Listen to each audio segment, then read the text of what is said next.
Quer conduzir a roça de forma técnica e profissional? O link está na descrição do material que vai te ajudar muito aí a conduzir de forma profissional a sua lavoura.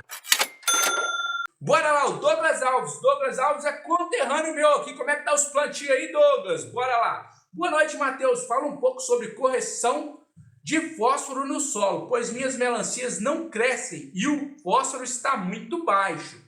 Olha aí, Douglas, isso aí é bacana, né, cara? Você já mandou aí a pergunta, na verdade não é nem uma pergunta, é uma consideração aí, uma vez que você deve ter visto isso aí no material nosso do mapa aí, né, cara? Eu deixo isso aí bem claro lá com relação à importância da gente trabalhar com solos com bons índices de fósforo ali para que a gente consiga garantir um padrão de melancia graúdo, né? E a gente precisa considerar que a melancia mais bem paga no mercado, Douglas, é sempre a melancia graúda. Então, para o produtor que está plantando ali, ele tem que estar muito atento ali para que ele consiga uma baliza de frutos boa. Então, a boa baliza de frutos ali, você tem que estar preocupado com a genética, mas mais importante até do que a própria genética aí, é você fornecer um solo com boas condições de fertilidade. E quando a gente fala de boas condições de fertilidade, a gente não está falando só do pH, a gente está falando ali de uma série de indicadores ali. E um desses indicadores aí é o próprio nível de fósforo do solo. Sempre que você vai fazer um plantio aí em um solo que ele está com níveis baixos de fósforo ali, é muito importante você fazer uma adubação de base ali, focada no fósforo. Então, procura trabalhar com MAP granulado ou super triplo, que são os adubos que a gente tem aí mais enriquecidos em fósforo aí. E aí, para complementar essa adubação de base, você trabalha com MAP purificado no capricho aí. Às vezes você pode até estar colocando muito fósforo no seu solo ali, mas se ele não tiver corrigido, você está literalmente jogando o seu adubo no bueiro, está jogando o adubo fora. Justamente porque o solo não está em condições ideais para receber esse fósforo, tá, Douglas? Então, fica ligado com relação a isso aí. Precisando, estamos à disposição, aciona a gente no zap aí que a gente vai trocando a ideia. Diego Santos mandou a pergunta aqui, olha só. Quando devo usar o cloreto de potássio na melancia? Ô Diego, isso é o seguinte, ele é um dos nutrientes ali mais exigidos ali por praticamente toda a cultura, todas as culturas aí, né? Ele é um macronutriente aí. Não o cloreto, o potássio, na verdade. O cloreto é uma das fontes de potássio que a gente tem. O que é importante a gente destacar é o seguinte, a planta precisa do potássio em todas as fases dela ali.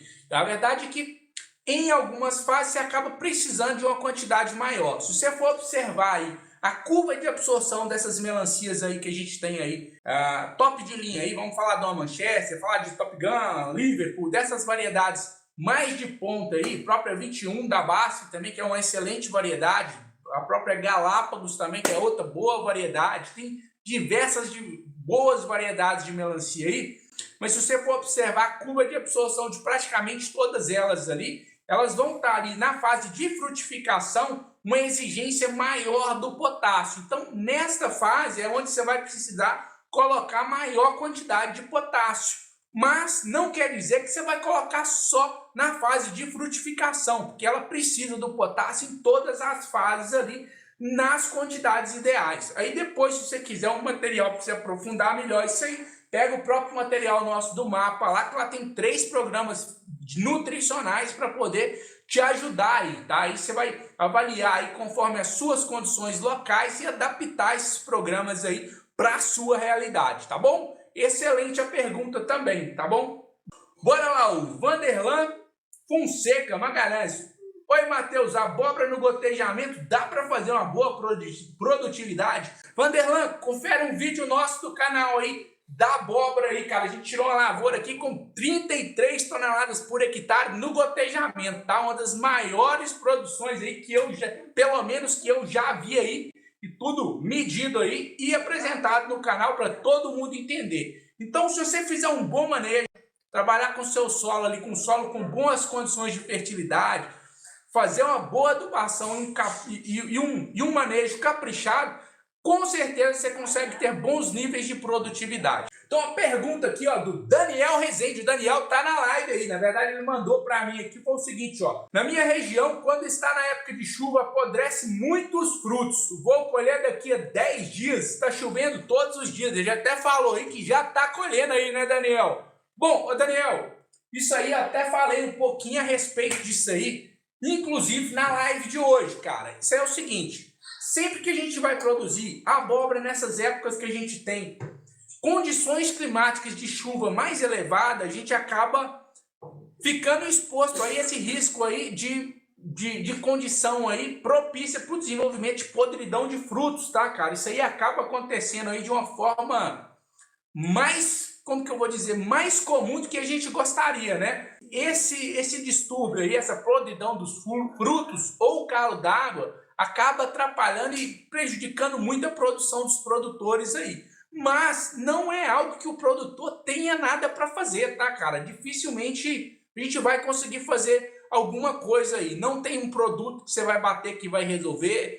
Até algumas pessoas falam, passa casumina na lavoura. Cara, não vai ser isso que vai resolver. Porque a gente tem que entender o contexto ali. Usar um desses produtos aí para tentar controlar isso aí, uma vez que as condições ali tá propícia para o desenvolvimento dessa condição de podridão dos frutos, não tem nada que o produtor vai fazer que vai mudar o contexto, tá? Então a gente tem que estar muito atento com relação a isso aí, sabendo sempre que não está na mão do produtor. Se ele eventualmente optou por correr o risco de plantar nessa época do ano, ele está literalmente assumindo o risco aí dessas condições aí. Isso aí vale destacar que acaba acontecendo na abóbora, mas acontece também na melancia, muito comum também, tá? Espero que esse problema aí não seja tão grave aí na sua lavoura, tá? Daniel Rezende, muito obrigado pela contribuição aí, tá, Daniel? Israel Júnior, Matheus, qual o espaçamento ideal para abóbora Maranhão, Campos, no Rio de Janeiro? Israel, boa pergunta também, tá? Agora, isso aí depende de alguns fatores. O principal aí é o manejo que você vai dar nessa abóbora Maranhão, tá? A abóbora Maranhão, tradicionalmente, especialmente na região norte do país ali, o pessoal costuma plantar ela mais ali de sequeiro, tá? Pega épocas que você tem chuvas mais bem estabelecidas e planta ela em áreas grandes ali. Então, áreas maiores. E aí você acaba, como que eu vou dizer, tendo um manejo um pouco diferenciado. Agora, se você for trabalhar com ela em um manejo um pouco mais intensivo, talvez ali fazendo um manejo um pouco parecido com o da abóbora japonesa, um bom espaçamento aí é o 3:1, 3:1,5, tá? Espaçamento mais adensado que isso aí com a sergipana, eu acho que acaba sendo adensado demais aí, porque ela é mais vigorosa do que a própria abóbora japonesa. Então, eu acho uma boa pedida aí, um 3:1, 3:1,5 aí, para facilitar tanto a condução da sua lavoura, se ela for de forma mecanizada, como até a própria colheita da sua lavoura aí, no espaçamento 3:1 ou 3:1,50. Bora lá, tô com a última pergunta aqui no WhatsApp aqui, que chegou para mim aqui, a pergunta do William Teixeira. Qual a variedade de melancia você recomenda para plantios comerciais? Você tem excelentes opções de boas variedades no mercado aí. Top de linha aí, vamos falar de uma Manchester, falar de Top Gun, Liverpool, dessas variedades mais de ponta aí, própria 21 da BASF também, que é uma excelente variedade, a própria Galápagos também, que é outra boa variedade, tem diversas boas variedades de melancia aí, mas procura sempre trabalhar com variedades aí, F1, tá? Procura variedades híbridas aí, que essas variedades elas vão poder te dar aí garantias de padronização que vão fazer toda a diferença na produtividade da sua lavoura aí, tá? Não é que eu tô discriminando trabalhar com F2 ou com melancias comuns, não, tá, turma? É justamente porque você acaba tendo garantias de produção ali maiores. E a gente que está no segmento da agricultura, já basta para a gente trabalhar com essas dificuldades ambientais que a gente tem. A gente já está exposto a falta de chuva, a excesso de chuva, doença que entra, praga que chega. Então, quanto mais você puder trabalhar com variáveis que você está reduzindo o seu risco ali, melhor é. Porque uma vez que você vai trabalhar com uma variedade F2 ou com uma semente que você não conhece a procedência dela, você está se expondo a um risco ali de impactar a sua produtividade. Você já tem esses riscos ambientais aí, você está se expondo a um risco ainda maior. E vale considerar sempre o seguinte, às vezes você não quer investir tanto numa semente que seja mais cara, que hoje aí, por exemplo, uma Manchester, uma Liverpool, uma 21 aí, que vai estar custando aí na casa de quase R$400 aí. Na verdade, a Liverpool e Manchester mais de R$400, uma 21 aí na casa dos R$360 o pacote. Você não queira fazer investimento desse aí, você tem outras variedades aí, um pouquinho mais baratas aí, que são tão boas quanto também, sabe? Se você fizer um bom manejo nutricional ali, não vai fazer uma diferença tão grande, especialmente se você for um pequeno produtor. Então, fica ligado com relação a isso aí. Mais importante do que você escolher uma boa variedade, escolher uma boa genética, é você garantir uma boa condição de solo, um bom manejo nutricional, um bom manejo fitossanitário, um bom manejo operacional da sua lavoura, que aí sim você vai conseguir ter altas produtividades. Aí uma vez que você está fazendo isso aí tudo direitinho, conforme manda o protocolo, você vai buscando variedades cada vez mais produtivas e fazendo um ajuste fino do aerofólio do carro de corrida ali. Aí você começa a trabalhar com produtos mais refinados ali, você vai começar a trabalhar ali com alguns bioindutores, alguns estimulantes, você acaba indo melhorando a sua produção aos poucos aí, destacando sempre a importância de você entender essas prioridades. Começa sempre